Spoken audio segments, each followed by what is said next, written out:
9 children vanished during a church trip in 1994. 30 years later, a Bible found in an attic exposed the truth. But let's not get ahead of ourselves. Imagine this. A school bus parked along a dirt road, its headlights still faintly glowing against the fog. Inside, rows of seats are empty. No backpacks, no jackets, no children's voices. Just silence, except for the faint creak of the door, swinging open with the wind. This wasn't a nightmare. This was real. And when the adults returned to find the bus deserted, the horror began. But to understand this moment, we need to go back to where it all began. The year was 1994. Billboards showed Pepsi ads with neon colors. Cassette tapes rattled in glove compartments. People still smoked in restaurants. And in the small town of Miller's Crossing, Tennessee, faith wasn't just part of life, it was the center of it. The First Baptist Church of Miller's Crossing sat right at the town's heart. Its white steeple pierced the sky, a landmark everyone could see from miles away.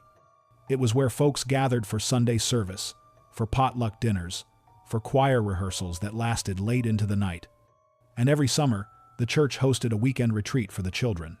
They called it Camp Hallelujah, a 2-day trip into the Smoky Mountains where the kids could hike, sing songs by the fire, and, in the words of the church elders, feel closer to God. That summer, 9 children were chosen to attend, all between the ages of 8 and 12. Their names were whispered with pride by their parents that week, as if being chosen made them special. Sarah Jo Miller, age 10, the pastor's daughter. Ethan Ross, age 11, who loved to draw monsters in the margins of his Bible. Lacey and Lauren King, twin sisters, both 9 years old, known for finishing each other's sentences. Marcus Hill, age 12, the baseball star of the Little League. Tommy Blackwell, age 10, shy and soft-spoken, who still slept with a stuffed rabbit. Abigail, Abby Turner, age 8, the youngest of the group, who had begged her mom not to cut her hair before the trip. And finally, Derek and Daniel Brooks, brothers, ages 9 and 11, whose parents donated the very bus that would take them into the mountains. 9 children, 9 bright lives. All excited for what was supposed to be a weekend of campfires, marshmallows, and songs about Jesus. That Friday morning, the parents gathered in the church parking lot, hugging their kids goodbye. It was still cool out, the air smelling faintly of dew and fresh-cut grass. Mothers fussed over packed lunches, double-checking that sunscreen had been applied. Fathers patted heads, gave quick pep talks about being respectful and looking out for your siblings. One father remembered years later. I watched my boy climb onto that bus, smiling ear to ear. He waved, and I waved back. I thought I'd see him again Sunday. I thought I'd see him again that night when I closed my eyes. The bus pulled out around 9 in the morning, driven by Mr. James Holloway, a longtime church deacon in his 50s. He was a trusted man, the kind of person who showed up early every Sunday to unlock the church doors and brew coffee. No one questioned him. Why would they? Trailing behind the bus was a second vehicle, a dusty blue van carrying 3 adult chaperones, Mrs. Ellen Sharp, a choir leader, Mr. David Pratt, a Sunday school teacher, and Miss Connie Hale, who'd recently moved to town and volunteered to help. The plan was simple: a 3-hour drive into the mountains, an overnight stay at a church-owned cabin, then back by Sunday afternoon. But sometime along that winding road through the Smokies, everything changed. By late afternoon, parents expected a phone call from the cabin. It never came. By nightfall, the bus still hadn't arrived.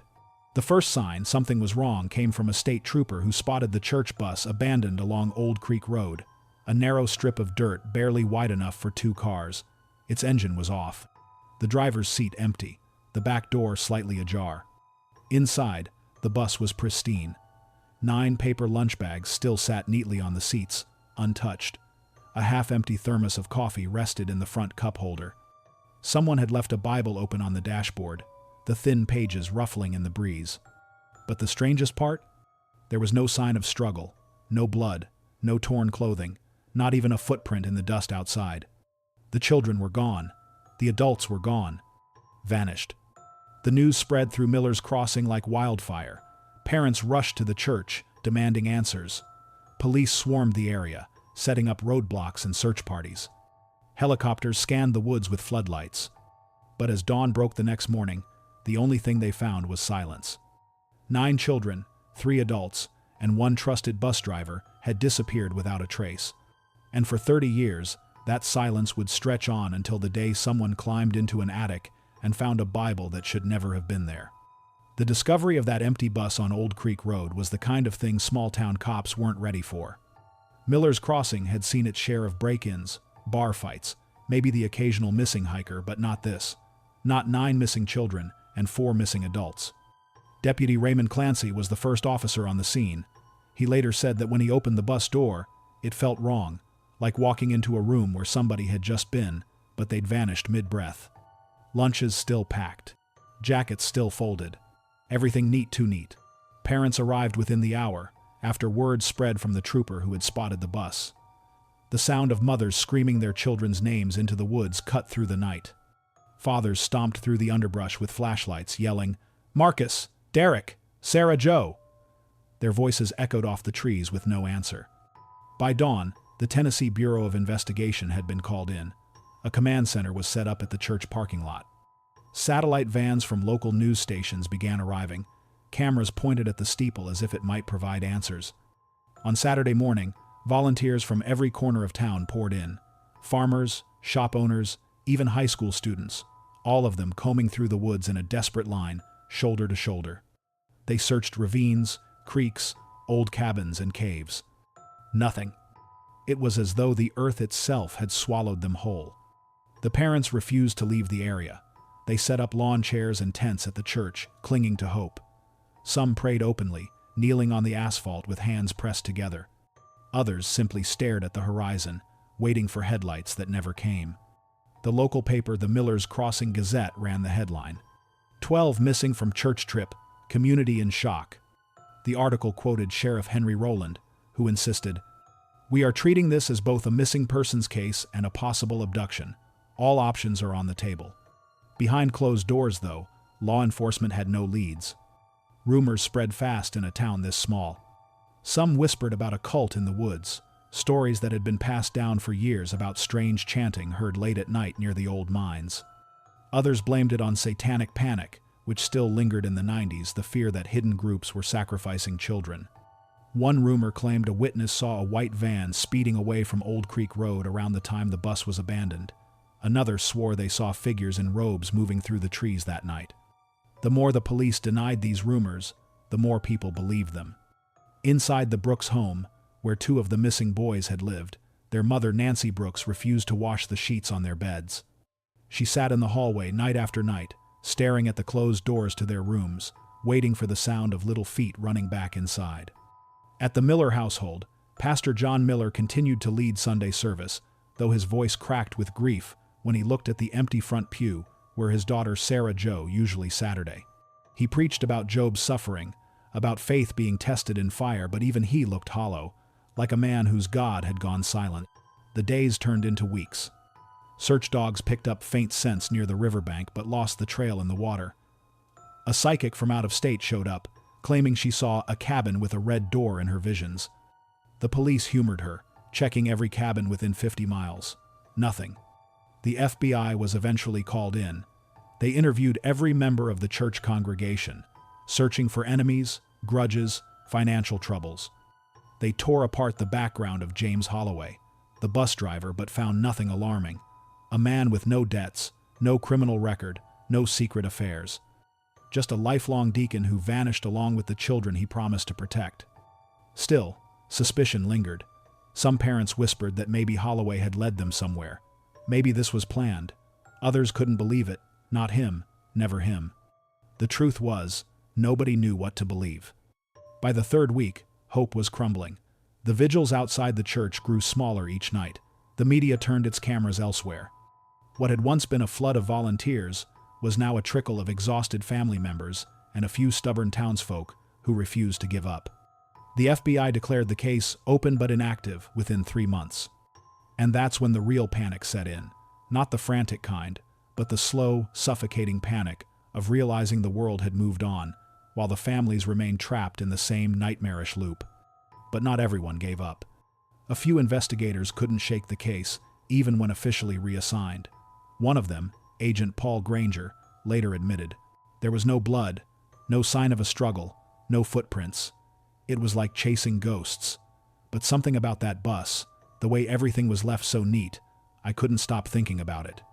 For the families, life became divided into before the trip and after the trip. The King twins' parents stopped attending church altogether. They couldn't bear the sound of the choir without their daughters' voices. The Brooks marriage began to crumble, with Nancy spiraling into obsession and her husband withdrawing into silence. And Pastor John Miller, once the town's spiritual backbone, stopped preaching about faith. His sermons turned darker, filled with warnings about evil hiding in plain sight. Some parishioners stopped attending, unsettled by his tone. The church that had once been the town's anchor now felt haunted. By Christmas of 1994, the children's names were read aloud during a candlelight vigil. Snow fell softly as parents clutched photos to their chests. Some believed the kids were still alive, waiting to be found. Others quietly admitted to themselves that they never would be. 9 stockings hung empty that winter. And though the world moved on, Miller's Crossing never forgot. Because how do you forget the sound of silence when a bus full of children should have been singing? But what no one could have guessed was that the answers wouldn't come from the woods, or from the FBI, or from any psychic with a vision. The truth, the terrible, impossible truth, would remain buried for 30 long years. Until the day a family cleaning out an old farmhouse attic stumbled across a dusty Bible, and the handwritten notes inside it would crack the case wide open. By the spring of 1995, the official investigation into the vanished church trip had ground to a halt. The woods had been combed, the rivers dragged, the cabins checked, the neighbors questioned. Every search ended the same way, with silence, frustration, and no trace of 9 children, 3 adults, or a trusted bus driver. And in that silence, rumors began to grow like weeds. At the corner diner in Miller's Crossing, you couldn't sit down for coffee without overhearing the latest theory. Some swore it was a cult sacrifice. Others whispered about the old mines that snaked underneath the mountains, saying maybe the busload had stumbled onto something they shouldn't have. One particularly persistent rumor revolved around the Appalachian Serpents, a fringe religious sect that had made headlines in the late 80s for their snake-handling services.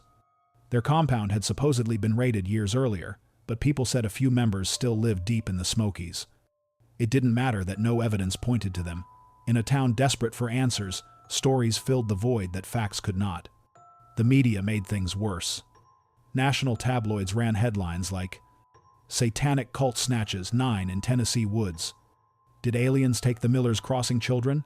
One television special even recreated the disappearance using child actors, complete with ominous music and staged shots of a bus disappearing into the mist. The families watched in horror as their children's faces were plastered across supermarket shelves next to stories about Bigfoot and Elvis sightings. Nancy Brooks, mother of Derek and Daniel, said, "It felt like they weren't people anymore. They were characters in a ghost story.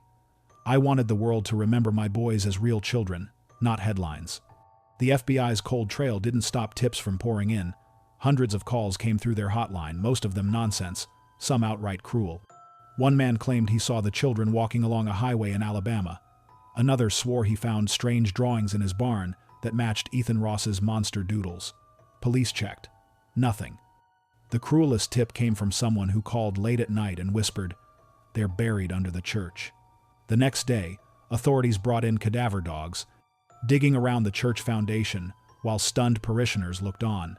Nothing was found. But the seed of suspicion had been planted. People started looking at their neighbors differently. By the second anniversary of the disappearance, the church itself had become a point of division. Some parents still believed in gathering there every Sunday, praying that the children would be returned. Others saw the church as cursed. After all, it was their trip, their leadership, that had led the children away. Pastor John Miller tried to hold the community together, but whispers about his daughter Sarah Jo being among the missing made things personal. Some suggested he knew more than he let on. One night, vandals spray-painted the words, "Where are the kids?" across the church doors. It was no longer just a mystery. It was an open wound. Then came the psychics. Every few months, a new one arrived, promising visions. Some charged desperate families thousands of dollars. One woman claimed she could hear the children's voices singing hymns from the forest. She led a search party into the hills, only to sense their spirits drifting away as cameras followed. It was cruel theater. Yet some parents still clung to those words, because at least they offered something. But the cruelest rumor of all was about the children themselves. There were whispers that maybe they hadn't been taken at all. Maybe they had run away. Maybe the whole thing was staged. In late 1996, a man from Kentucky called in claiming he'd met a group of teenagers at a truck stop who said they were from Miller's Crossing. He swore one of them introduced herself as Abby Turner. Police investigated. It was a dead end. Still, the damage was done. Parents began to wonder, had their kids wanted to leave? Were they hiding? Had they chosen to disappear? For families already drowning in grief, those suggestions cut deeper than any knife. Behind closed doors, law enforcement grew frustrated too. Agent Paul Granger, who remained obsessed with the case, pushed to look into the chaperones more closely, especially Connie Hale, the newcomer. But with no bodies, no evidence, and no clear motive, the Bureau's higher-ups eventually shut him down. Granger later admitted in an interview, "The truth is, if you don't find something in the first 72 hours, the trail goes cold, and this one went ice cold. Every lead I chased turned to smoke." And yet, he never let it go. By the late 90s, life in Miller's Crossing moved forward at least, for those who weren't directly tied to the missing. New families moved in, unaware of the shadow hanging over the church steeple. The town built a small memorial in the square, 9 names carved in stone with the date of their disappearance. But even that monument was a point of tension. Some parents refused to see their children remembered as dead when there were still no bodies. The years stacked up, and with them, the theories only grew stranger. Some said the bus had been driven into an abandoned mine shaft and covered up. Others claimed the entire town was in on it, pointing to inconsistencies in the testimonies of the parents who had waved goodbye that morning. It became less about finding truth, and more about preserving belief. By 2004, the 10th anniversary, only a few dozen people gathered for the vigil. Reporters no longer came. The candles still flickered, the names were still read aloud, but the rest of the world had long since moved on. For the families, though, time had frozen. Every Christmas still brought stockings that weren't filled. Every birthday brought a cake, with too many candles left unlit. Every night, some parent lay awake, wondering if their child was alive, and if so, why they hadn't come home. And then, silence stretched into decades. The case files gathered dust. The rumors grew stale. Miller's Crossing tried to push forward, tried to be a normal town again. Until 30 years later, when an attic door creaked open. A family cleaning out their grandfather's farmhouse stumbled across a box that had been sealed shut since the 90s. Inside was a worn black Bible. Its pages were yellowed, its cover cracked. But what made it terrifying were the notes scrawled in the margins: names, dates, passages underlined with fury. And in the back, written on the inside cover in shaky handwriting, were the words, "They sang while they burned." If the 90s were filled with search parties and breaking news, the 2000s were filled with silence. By the time the new millennium rolled in, the missing children of Miller's Crossing were no longer on television screens or in newspapers. Their faces had stopped appearing on milk cartons. Even the FBI case file had been moved to inactive status, sitting in a drawer that no one opened anymore. But for the families, for the ones who lived on that street, in that town, under the shadow of that white steeple, the case never went cold. It burned quietly, like a coal that refused to die. In the Brooks house, the boys' bedroom stayed untouched. Nancy Brooks, their mother, still laid out clothes for Derek and Daniel on Sunday mornings. Still pressed sandwiches for lunches that were never eaten. Her husband, Harold, couldn't take it anymore. By 2002, he had moved into the basement, spending his nights drinking whiskey and listening to baseball games on the radio. The marriage collapsed not with shouting, but with silence. At the Miller home, Pastor John tried to keep the church alive, but his sermons had changed. The once cheerful preacher who spoke about love and redemption now preached fire and judgment. Parishioners shifted uncomfortably in the pews as he warned about wolves in sheep's clothing, about evil walking among them. Attendance dropped. Some said grief had driven him mad. Others whispered that maybe he knew something no one else did. The Turners' Abby's parents moved away. They couldn't bear to pass the playground where she used to swing or see her empty desk at school. They left in the middle of the night without a word, selling their home for half its worth. For years, letters would arrive at their old address, written by townsfolk who still hoped Abby might somehow return. None were ever answered. The annual vigils grew smaller each year. At first, hundreds came, then dozens, then a handful of stubborn parents and a few loyal friends. They stood in the cold, holding candles against the wind, reading the names that no one else wanted to remember anymore. By the 15th anniversary, only 6 people showed up. The reporter from the Gazette wrote a 1-paragraph story tucked in the back of the paper. It didn't even make the front page. Grief, like anything else, becomes invisible when the world decides it's old news. For the children who had grown up alongside the missing, their absence left a strange scar. Class photos from 1994 showed 9 empty chairs. Every reunion afterward, high school graduations, college send-offs, weddings, there was always that empty space where 9 kids should have been. One former classmate said years later, "We learned to measure our lives by them. Every time I hit a milestone, I thought about where they would have been. It was like living with ghosts we couldn't see but could always feel." The toll wasn't just emotional. Property values in Miller's Crossing dropped. Parents stopped enrolling their children in Sunday school. A few families packed up and left altogether, whispering that the town was cursed. The church, once a place of joy, became a monument to absence. People said the choir never sounded the same after the King twins' voices disappeared. By the 2010s, the once vibrant First Baptist congregation had dwindled to a fraction of its size. The steeple needed painting, the roof leaked, and weeds grew around the playground. The town had learned to keep its head down, to stop asking questions, but in kitchens and backyards, whispers remained.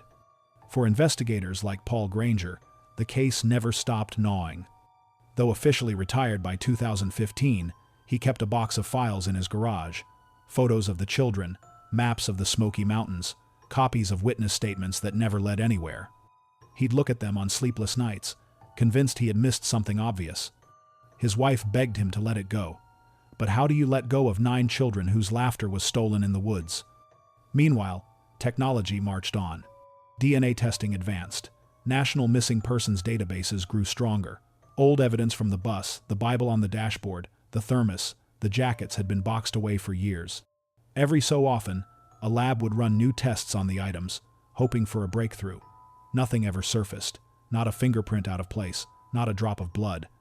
The case remained what it had always been, a perfect vanishing act. The town tried to heal, but healing often means forgetting.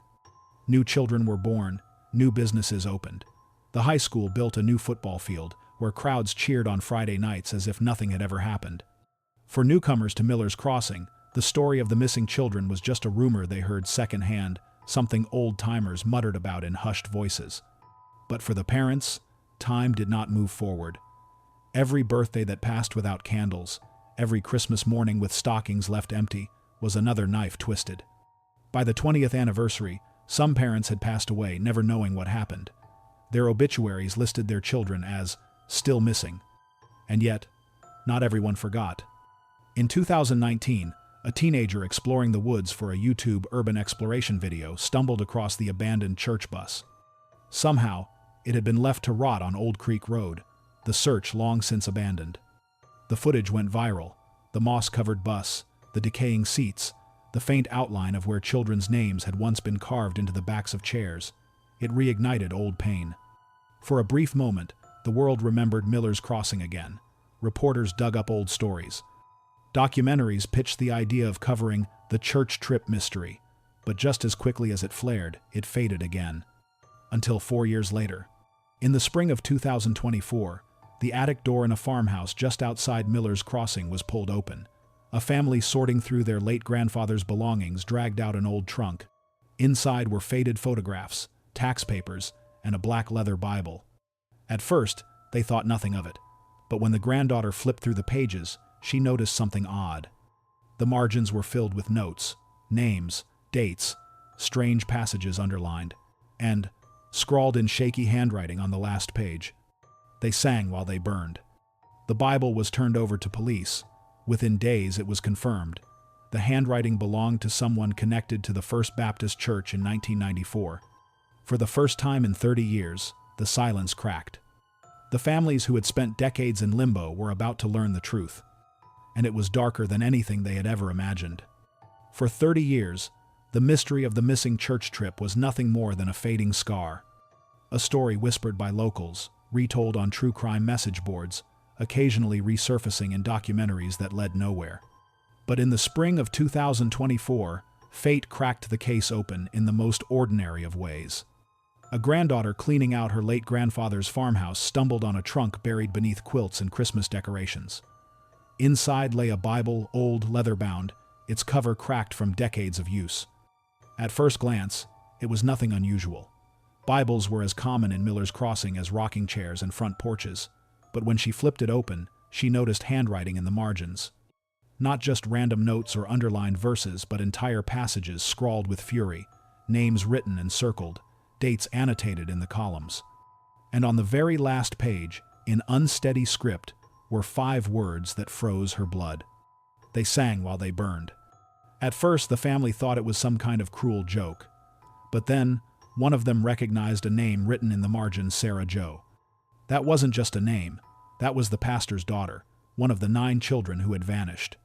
The granddaughter, trembling, called the sheriff's office. Within an hour, detectives were at the farmhouse, carefully lifting the Bible into an evidence bag. The attic was searched from top to bottom, every trunk, every box, every drawer. Nothing else unusual turned up, just that one Bible, sitting like a time bomb waiting 3 decades to go off.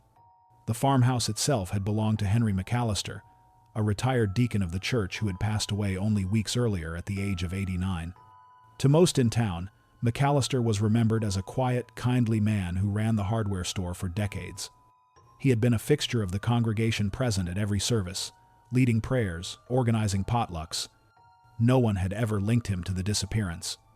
But now, detectives had to ask, why was his Bible filled with the names of the missing children? Why had he written such disturbing words? The Tennessee Bureau of Investigation reopened the case. For the first time in 30 years, the files were dusted off, the photos spread out on a table, the evidence boxes cracked open. The Bible was sent to a forensic lab. Handwriting analysis confirmed the notes were indeed McAllister's. Ink testing suggested some of the annotations were made in the mid-90s, the exact time the children vanished. But what really caught investigators' attention were the specific verses he had underlined. One in particular, "And whosoever shall not receive you, nor hear your words, when ye depart out of that house or city, shake off the dust of your feet." Another, "It is a fearful thing to fall into the hands of the living God." These weren't notes of comfort, they were condemnations. The most chilling section was a list of names written along the back cover. Sarah Jo, Ethan, Lacey, Lauren, Marcus, Tommy, Abby, Derek, Daniel. All 9 children, each written in block letters. Beside 3 of the names, the chaperones there, were crosses drawn, as if marking them for something. And next to the bus driver's name, Holloway, McAllister had written the words, "Unfaithful servant." The town reeled as word spread. People gathered at the diner, at gas pumps, in front yards, whispering, "Did Henry McAllister have something to do with it? Did we all sit beside him at church while he kept this secret?" Some refused to believe it. "Henry was a God-fearing man," one elderly neighbor told reporters. "He fixed my porch for free when I was widowed. He couldn't have done anything like this." Others weren't so sure. One woman recalled how McAllister once scolded her children for laughing too loud during Bible study. Another said he always seemed a little too strict with the Sunday school kids. And then, there was his property. Detectives pulled old land records and discovered that McAllister had owned a stretch of woodland near the Smokies only a few miles from where the bus was found. The property included a hunting cabin, long abandoned, hidden deep off an unmarked trail. It had never been searched. Armed with warrants, investigators descended on the cabin. The roof sagged, the wood was rotting, vines crawled through the windows. Inside, dust blanketed everything. At first glance, it looked like any other forgotten shack. But in the stone fireplace, something caught their eye. Ashes, not fresh, but layered deep in the hearth. Forensic teams carefully bagged the material and sent it for testing. Days later, the results came back. The ashes contained fragments of human bone, small, fragile, children-sized. The families were called in. 30 years of waiting, of not knowing, came crashing down in one brutal moment. Nancy Brooks collapsed when she heard. She clutched her son's old baseball caps to her chest and sobbed. "They burned them? My babies? They burned them alive?" Pastor John Miller sat in silence, staring at the floor, as if hearing the words had hollowed him out. He whispered only once, "God forgive us." For the first time, the town knew the children were gone, not missing, not hiding, gone, consumed by fire in the woods. The discovery of human bone fragments in McAllister's cabin fireplace cracked the case wide open, but it also raised a terrifying question. How had a respected church deacon, a man who sold nails and hammers at the hardware store, who led prayers on Sundays and shook hands on the church steps, hidden this monstrous secret for 30 years? And was he the only one? Investigators began by mapping out the timeline. Friday morning, June 17th, 1994, the children boarded the bus. By evening, the bus was found abandoned. No footprints, no sign of struggle. McAllister wasn't on that trip, at least, not officially. He wasn't a chaperone, wasn't the driver, wasn't even part of the planning committee that year. On paper, he had no connection to Camp Hallelujah at all. But then came a chilling detail. In the church's old records, tucked away in a filing cabinet that hadn't been touched in decades, investigators found a sign-up sheet for the retreat, and there it was, scribbled in neat cursive. Transportation Overseer H. McAllister.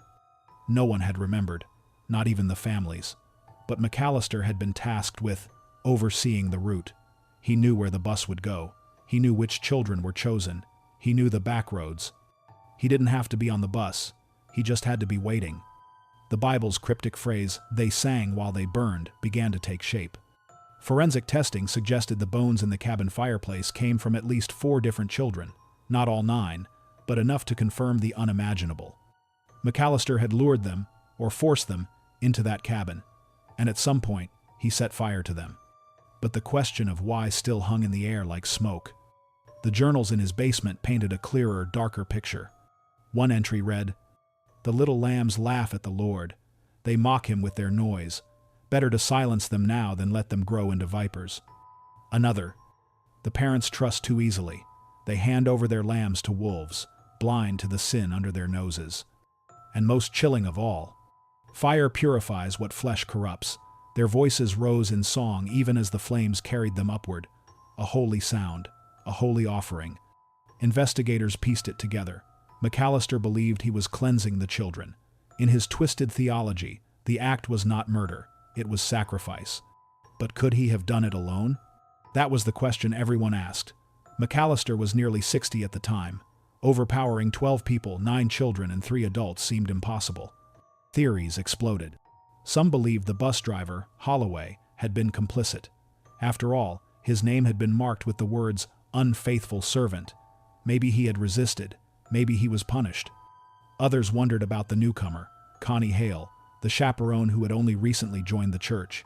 She had vanished along with the children, but her body was never found. Some investigators theorized she had been McAllister's accomplice, helping him lure the children to the cabin before disappearing herself. And someone, maybe McAllister, maybe not, had written down the memory in his Bible as if to preserve it like scripture. But the biggest question remained, why? Why would a trusted church elder, a man who had lived among them all his life, mark the names of children and then burn them? And who else had known? Investigators dug deeper into McAllister's past. They interviewed his surviving relatives, combed through his financial records, searched his belongings. What they found was unsettling. In his basement, tucked away in a locked chest, were more journals. Inside were rants about purity, corruption among the flock, and false shepherds leading lambs astray. He wrote about fire as cleansing, about singing as sacrifice. And on one page, a sentence that would haunt investigators forever. The Lord demanded their voices. The case had broken wide open. The Bible wasn't just a clue. It was a confession, or at the very least, a window into the mind of a man who might have orchestrated the most horrifying crime in Tennessee history. But there was still one problem. Henry McAllister was dead. And then there were whispers about others in the congregation. McAllister couldn't have moved the bus, silenced the children, and staged the scene all by himself. Someone must have helped. But 30 years later, proving that was nearly impossible. The families demanded answers. Nancy Brooks stood outside the courthouse after a press conference, holding a faded photo of her 2 sons. Through tears, she shouted into the cameras, "If he did this, then who else knew? Who let this man sit in church with us every Sunday, smiling, shaking our hands, while he burned our babies in the woods? The town was split in two. Some clung to denial, insisting McAllister couldn't have been capable of such evil. Others were consumed with rage, convinced that half the congregation had turned a blind eye. Investigators dug into his finances next. What they found only deepened the mystery. Bank records showed no unusual transactions, no sudden wealth. But there were purchases, drums of kerosene, firewood deliveries, even orders for hymnals that had never been distributed at church. The chilling thought arose. Had he made the children sing before he set the fire? Was that what the phrase meant? They sang while they burned. It wasn't just a metaphor, it was a memory. The FBI considered reopening the search for the remaining remains. Cadaver dogs were brought back into the woods around the cabin. Ground-penetrating radar scanned the earth. In one shallow pit near the tree line, investigators found charred fragments of wood and bone, mixed together with soil. The remains were too damaged for full identification, but DNA confirmed at least 2 more of the children. 7 accounted for, 2 still missing. And that became the haunting question for the families. What happened to the other 2? The longer investigators studied McAllister's journals, the more disturbing the picture became. One passage, dated just weeks before the trip, read, 9 lambs chosen, 3 shepherds to guide, 1 servant to deliver. The Lord will take his due. It sounded like planning, deliberate, not a crime of passion but a ritual. The FBI began to suspect McAllister hadn't acted alone. That somewhere in those woods, on that night in 1994, others had stood with him chanting, watching, maybe even participating. But who? And why had none of them ever spoken? Some pointed to the fear that gripped the town after the disappearance. Maybe silence had been part of the plan all along. Maybe those involved had melted back into the congregation, carrying the secret like a curse. The truth, investigators admitted, might never be fully known. But what was undeniable was this: the children had not run away. They had not been taken by strangers. They had not been spirited into the sky or hidden by cults in faraway states. They had been led into the woods by someone they trusted, someone their parents trusted, and there, in the glow of firelight, their laughter was stolen forever. The town of Miller's Crossing was left reeling. The white steeple no longer looked like a symbol of hope. It looked like a shadow. The church bell tolled like a reminder of what had been lost and what had been hidden. Families finally had answers, but no justice. McAllister was gone, buried in the town cemetery with a headstone that now felt like an insult. Some demanded his body be exhumed and burned. Others wanted the church itself torn down. The truth had come out, but it brought no peace. Because there were still 2 children unaccounted for. And one unanswered question written in the margins of that Bible. The sacrifice, incomplete. When the truth finally came out in 2024, it did not land like relief, it landed like a hammer. The families had always clung to slivers of hope that the children might still be alive somewhere, hidden, waiting to be rescued. For 30 years, that hope had been a kind of lifeline. But the Bible in the attic took that away. The memorial service held that summer was unlike any the town had ever seen. Hundreds gathered in the church square, spilling out into the streets, carrying candles, flowers, stuffed animals. Photographs of the 9 children were displayed on easels. Sarah Joe's toothy grin, Marcus in his baseball uniform, Abby with her gap-toothed smile. The names were read aloud one last time, this time not as missing children, but as victims. For the first time in 3 decades, Miller's Crossing wept as a community.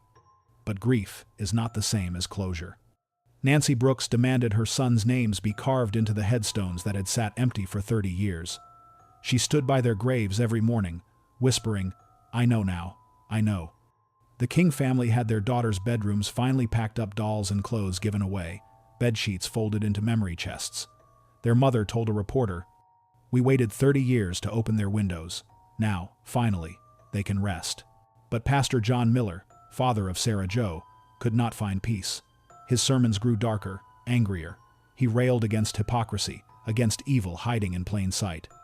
Some said he preached more about hell than heaven. By autumn, he resigned from the pulpit, confessing to his dwindling congregation, "I stood in the house of God for 30 years, never knowing that the devil was sitting beside me." The town itself fractured. Some wanted the First Baptist Church torn down, calling it a crime scene dressed as a sanctuary. Others argued that demolishing it would only erase the children further. For months, the steeple loomed like a question mark. Eventually, the building was shuttered, its doors chained shut. Weeds grew across the steps where children once ran. At night, some swore they heard faint singing inside a cruel trick of the wind, or maybe something else. The investigation remained technically open, but McAllister's death meant justice would never come in the form of a trial. Families were left holding fragments, the Bible, the journals, the cabin fireplace ashes, enough to confirm their worst fears, not enough to answer every question. The two unaccounted-for children, Ethan Ross and little Abby Turner, haunted the files. Their names circled in McAllister's Bible, their bones never found. Speculation ran wild. Had they escaped the cabin, only to meet another fate in the woods? Had McAllister kept them alive longer, or had someone else, an accomplice, taken them? The phrase scribbled in the Bible, "the sacrifice incomplete," became the town's final riddle. For Agent Paul Granger, the one who had carried the case for decades, the revelation felt both like victory and failure. He admitted in an interview, "We know what happened, but we'll never know everything. And sometimes, it's the pieces you don't find that keep you awake the longest." The families, too, were left with something they hadn't expected: guilt. Some wondered if they should have seen signs in McAllister. The way he scolded children, the way he sat silent in Bible study, the way he clutched his hymnal too tight. Others wondered if God had abandoned them that day in 1994, or if God had ever been there at all. Faith cracked in Miller's Crossing. Some turned deeper into religion. Others walked away forever. The final vigil was held on June 17, 2024, exactly 30 years after the children vanished. The town square glowed with candles. Their names were read. Their photos stood in a neat row. When the last prayer ended, Nancy Brooks blew out her candle and whispered, "No more vigils. They're not missing anymore. They're home." But as people left, a silence hung heavy. Not peace, not quite, something colder. Because not all the children were accounted for, and not all the answers had been found. Months later, during renovations on McAllister's farmhouse, workers found another locked chest hidden under the floorboards. Inside were hymn sheets, each one singed at the edges, blackened by fire. On the top sheet, in neat handwriting, was a title: Voices of the Offering. The song was one every child in that church had known by heart, a simple Sunday school hymn about walking with Jesus.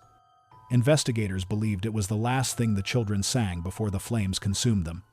And then there was one more detail. In the back of the chest was a photograph. It showed the 9 children standing in front of the cabin, smiling nervously at the camera. Behind them, only half in the frame, stood a shadowy figure. The face was blurred, the body mostly hidden. But what made the photo chilling was the hand resting on Sarah Joe's shoulder, a hand with a gold wedding ring. McAllister had never worn a ring. The case remains closed in name, but open in spirit. The Bible gave answers, the cabin gave evidence, the ashes gave proof. But the photograph, the blurred figure with the gold ring, left behind one question Miller's Crossing still whispers about to this day. Did Henry McAllister act alone, or is someone else, someone who once sang in that church choir, still alive, still smiling at their neighbors, still carrying the weight of a fire no one should ever forget?